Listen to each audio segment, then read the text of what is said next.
makita ang bangkay ni Renren na huli Renren. May isa pang TNBS rider na piniktima rin daw ng parehong suspect na si alias Ricky. Sa bayan naman, agaw ng motor para ang hold up clip.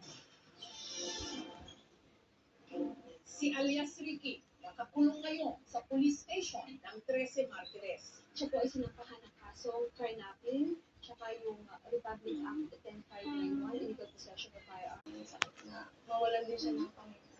Kasi masakit po talaga. Sabi nga nila na an eye for an eye.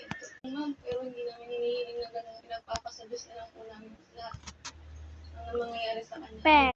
It only protects the riders kapag nangyari na accident. Ibang batas na pumaprotekta sa seguridad or interest ng mga TNBS riders natin. Merong isang Senate bill na i-lodge para pagtingin ang seguridad na ino-offer natin sa ating mga TNBS riders. Kasama sa bill ang pag-measures like for example yung verification ng mga passengers, yung pag-locate ng ride. Ganda ng PNP ang pakikipag-ugnayan nila sa mga ride-hailing company o yung mga kumpanya. Huwag ka mag-alala sa anak mo. Aalagaan namin yan. Palalakihin namin yan. Susuportahan namin yan.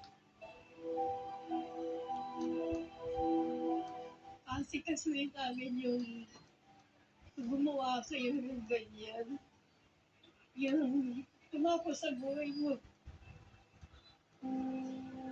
Bawat biyahe ng mga rider, umis buhay. Sana sa kanilang bawat biyahe, huwag namang pangamba at takot ang kanilang baon.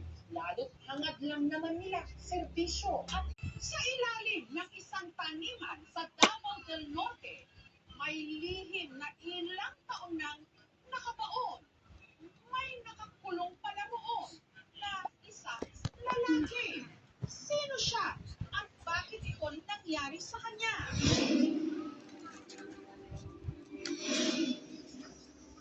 Sa kabundukan ng Kapalong Davao del Norte, Siya pupunta.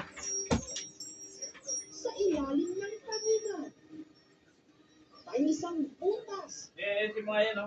Ang bungat nito ay maliit na gate.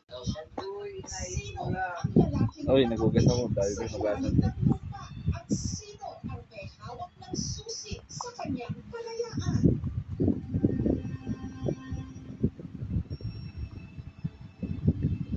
Ang mga tiga-barangay SWAT alam na meron